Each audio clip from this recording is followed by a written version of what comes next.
Hey guys, welcome to another episode of Rebuild It. This week we continue on with the body work on the Porsche. See behind me. And I have a little bit of good news on that. Let me show you here. I did take it into the shop like I told you I was going to do last week on the air conditioning line. So the guy at the shop put a vacuum on it and let it hold overnight and had no leaks at all. So we're ready to continue on with the build. We can cover all that up when we get the fender done, and then he'll, since it doesn't leak, he'll charge it when we get a good hot day. Make sure we've got good AC on there. And another tidbit of news, we did get a new car bought today from the auction, and it's going to be a surprise. We'll reveal it here in the next couple weeks, but it is the rarest car we've ever done on this channel. More rare than the ZR1. So anybody want to guess down in the comments below, go for it, but it's going to be a fun one.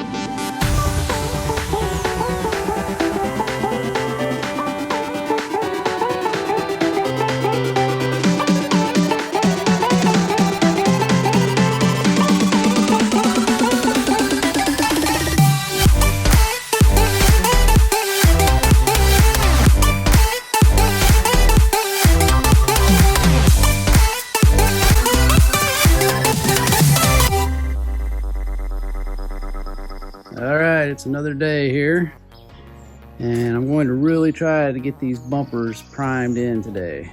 So the plan is, on this bumper here, the only issue that it had on it was this area right here. So it's all ready, it's sanded down to 220 and ready to prime. So what I'll do is tape off this, cover it. And primer is kind of such a thick thing, you don't have to worry about a whole lot of overspray. We're just gonna spray that in this square area and sand it back down to, we'll probably dry sand it first and then spray it again and then wet sand it down to like 800. Make sure it's totally smooth here. This one is another story. This thing is, it's just so rough. I'm gonna go ahead and sand the whole thing down to 220 because look at all these rock chips and it's just, man, it's beat up. So we'll sand the whole thing to 220 and get it all rough, and then we'll prime the whole thing and sand the whole thing. Make sure it's good and smooth. And there's another bumper I'm working on that's on this beauty right here. So I'm gonna try to do all these bumpers today. Wow. Okay, after a bunch of sanding and feeling and finding other spots and all that, I think I'm finally ready to prime. Found a couple more low spots on this back bumper on the Porsche. This Caravan one is ready. Only had one little spot on it. And this gigantic pane, I think, is finally ready. So I'm gonna wash it all off again, soap and water, let it dry, and then we'll tape up this little area around here and this area here and prime those spots on these two, and then prime that whole thing over there. Well, I got all these things washed and I was letting them dry out here in the sun. They've been out here like 10 minutes drying. Look at this. It's covered in pollen. I don't know if you can see that on there. So now they need to be washed again. And then I guess brought back inside to dry. All right, so we're going to use these items here on the bumpers. First thing we're gonna do is any areas that I have the filler on where I don't have paint on it, I'm gonna use this Adhesive Promoter. So the rear bumper spot, and then a whole bunch of the front bumper, and then that little spot on the Caravan. Then we're gonna use PEDTM, which stands for direct to metal, but this is also good for primer on the bumper as long as we add this flex additive. This is a additive that put in there that makes it flexible so it expands and contracts and moves with the bumper. And these are activators that you use to mix in with this that actually makes it harden up. So the first thing we'll do is go ahead and put the Adhesive Promoter on there. We've got to put 2 or 3 little light coats. We'll do that and then we'll get ready to mix some primer.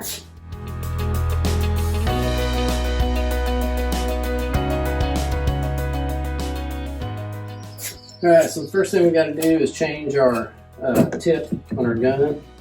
Normally when you're spraying color or clear, you're using a 1.3 nozzle, and primer's thicker, so we need a bigger nozzle. We'll put a 1.7 on there. And the nozzle includes the tip, the little spray nozzle, and the little needle. All those have to match together. Whenever you change one, you got to change all of them.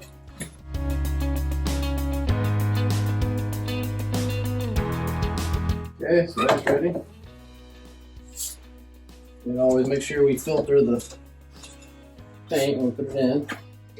Alright, so we're going to mix this 4-to-1 primer to activator.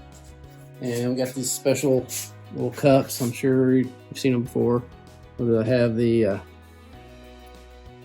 mixing ratios on them. So we got 4-to-1. So we'll put 4 of our primer up to there, and then we'll put our activator up to this next 4. And that's 4-to-1.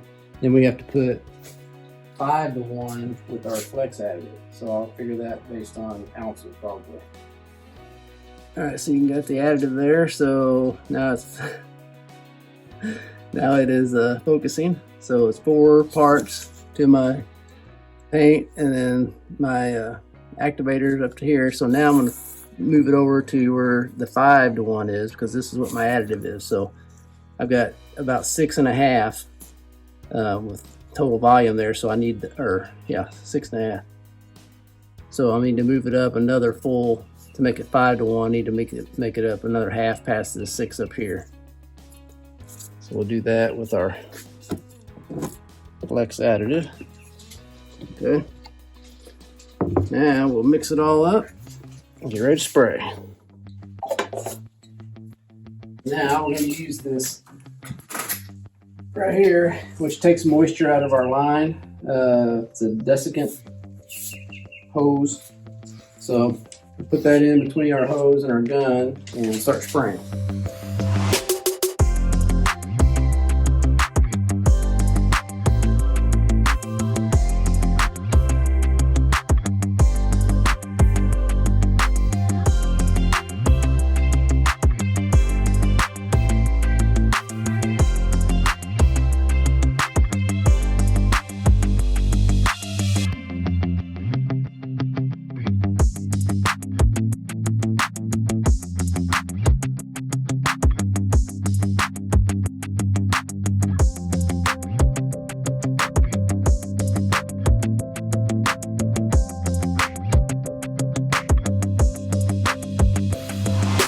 Okay, so I've got one coat on there. We're going to let it flash for about 10 minutes, and we're going to do 2 more coats because I would like a nice high build, because it's still probably pretty rough, so we'll have to sand it down and take any imperfection out of it as we're sanding the primer.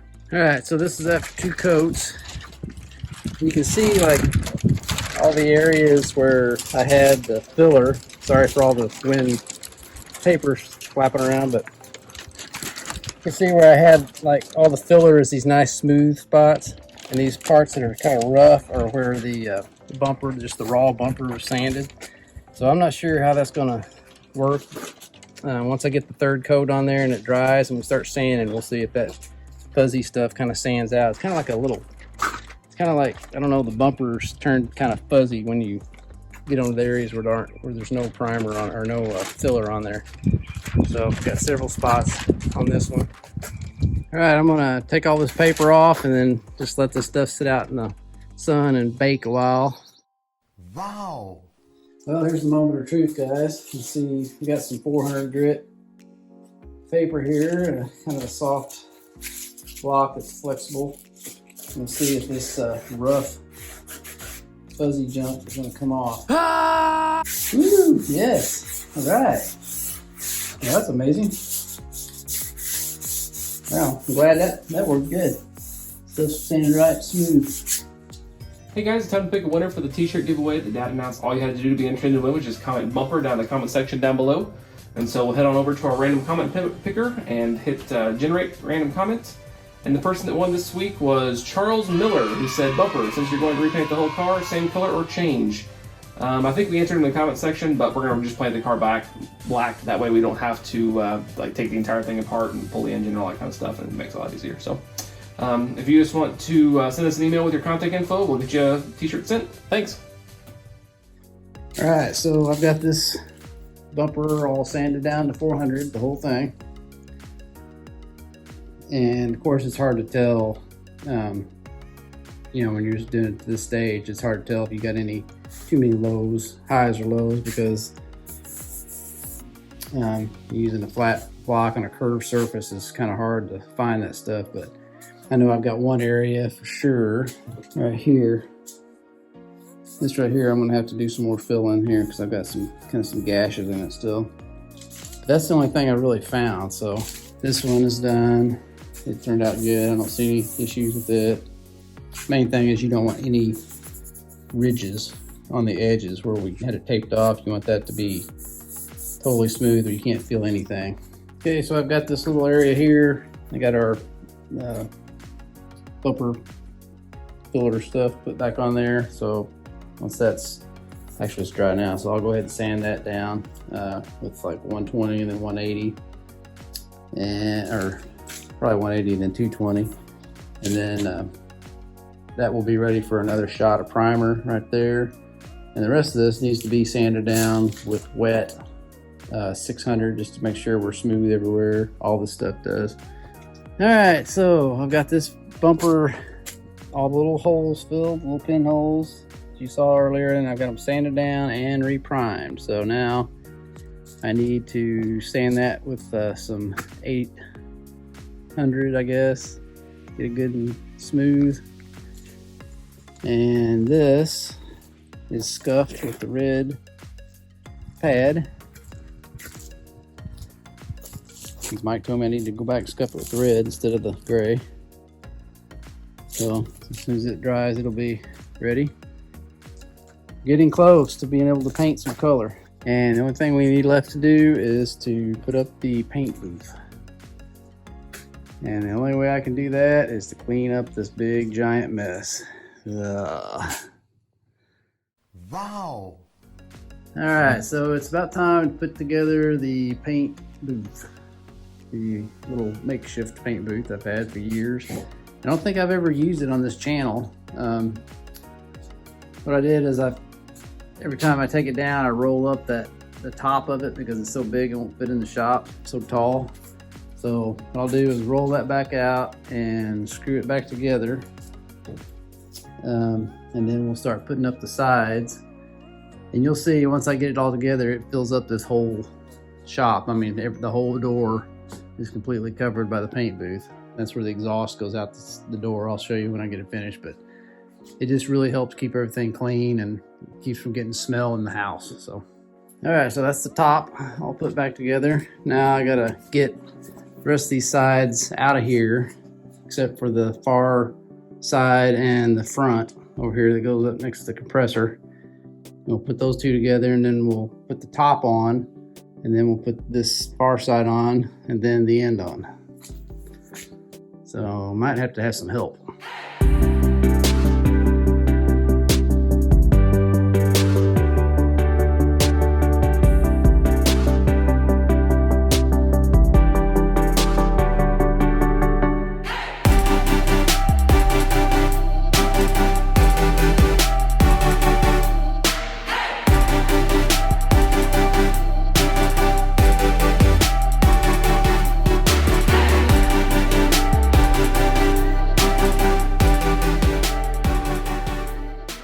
Alright, so here we have the paint booth. Take you inside here. The only bad thing about this one is, first of all, the size. It's not very big. And second of all, the lighting. You have to use some kind of other lighting in here when you're trying to paint, or you just can't see that great. But the way it works is it sucks in air through those filters. So it's getting filtered air into the booth. And there's fans on this side with filters in front of them. It sucks the fan or the air out this bottom. So you get a flow going like this and then out. And I've got a little ductwork that goes on the outside so I can shut the garage door, and the ductwork goes underneath the garage door and it just blows it out. So next step is to sweep all the edges of this stuff from where I've old dust and stuff's in here on it. We want it clean. And then we'll line the floor with paper. And then we'll get bumpers and stuff in here, whatever's getting ready to be painted. Okay, so got the paint booth hooked up like I showed you a while ago. I've got the fans actually attached to it now. I'm getting ready to start putting the paper on the floor. But to show you what kind of suction it has, you can see it'll just kind of like suck this door shut. So it has a vacuum in there. You see this plastic's like sucked in. And so it's pulling all the air through those two filters up there, which are probably kind of clogged because it's been forever since I've used this thing. But you can just see how all the sides are pulled in, so that's what you want. All right, so here it is with the floor down. And the reason for that is to keep any kind of dust that's on the floor from years of being in the shop out of the paint, and also to keep the floor protected from overspray. So, all right, so I've got the fender in here, got it all clean, and I went around it with tape and put plastic over it, cut it off. And so now I'm ready for this to be primed. The reason I did that was because I didn't want to have to deal with sanding on primer around in all these nooks and crannies and everything. I'm just going to spray that with the black paint. So just going to prime the part that's easy to sand. So that's ready. Now we need to go get the hood, or the trunk lid, and get that in here and get it ready. Okay, and there is the trunk lid. And the reason I put the plastic on there is I don't want any overspray at all up underneath there, you know, with latches and all that kind of stuff. So just safer to spray it on there and put that on there so you don't spray it. Wow. Okay guys, it's the next day. I've got everything cleaned and ready to spray primer. So let's go ahead and get the guns. We've got the primer in the gun. We're going to shoot up those test spots on the board over there. And when we shoot these in, we got to do 3 coats.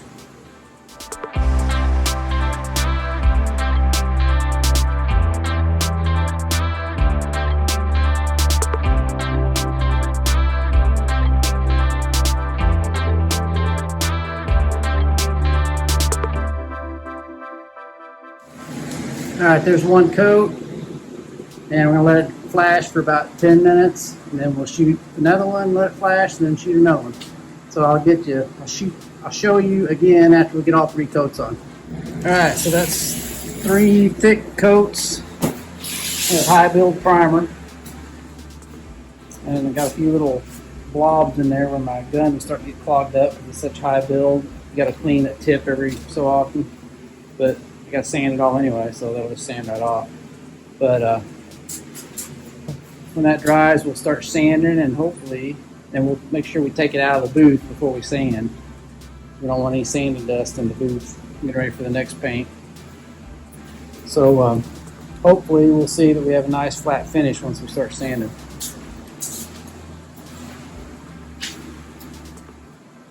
All right, so it's the next day. Everything's all nice and dry. And of course you can't tell anything when there's primer on there since it's so dull, but it looks really, feels smooth. So hopefully when we start block sanding it, we don't come in with any highs and lows. So this primer, I'm not sure I explained it before, but this primer is a high build primer. So if there's any kind of like minuscule dips, you know, like highs or lows in the body work that we did, like where the filler stops and starts and all that, this 3 coats of this high build might be enough to, you know, take that out. So we're going to block sand it. Let's do it with 400 dry with just a solid block, and sand it all down. Hopefully we don't see any this when we start sanding, it turns light colored, and we hopefully won't see any dark spots. That means a low spot. So we'll do that and this, and then once it's done with 400 dry, then we'll do 600 wet. We'll do that outside, and we're going to take these out of the booth and dry sand them outside that and shut the door so we don't get any dust in here. Well, that is sanded down to 400 dry, and I did not see any low spots at all. So that is super good. And man, feels really smooth and straight. So that's great. It's always hard to get these like little indented areas right, you know. I remember we had a low spot right here when we put the filler in, so, but feels great. So I think between now and the next video, I'm gonna go ahead and do all the sanding on this stuff.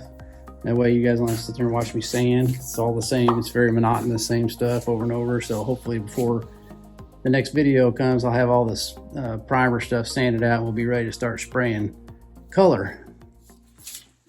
Thank you guys for watching this episode of Rebuild It. Hope you enjoyed it. If you did, please give us a thumbs up down below and share us with your friends and hit the notification button. Remember to subscribe. We looked at our analytics this week on YouTube, and 77% of the people that watch our videos are not subscribed. So it would really help us out if you did do that, and that helps us to get to the next level and better content. So we'll see you next time. Thanks for watching. And always remember, don't retire it if you can rebuild it. See you guys next week. Thanks so much, guys, for tuning in and watching this week's episode of Rebuild It. Make sure you subscribe so you don't miss out on any awesome content. Have a good one.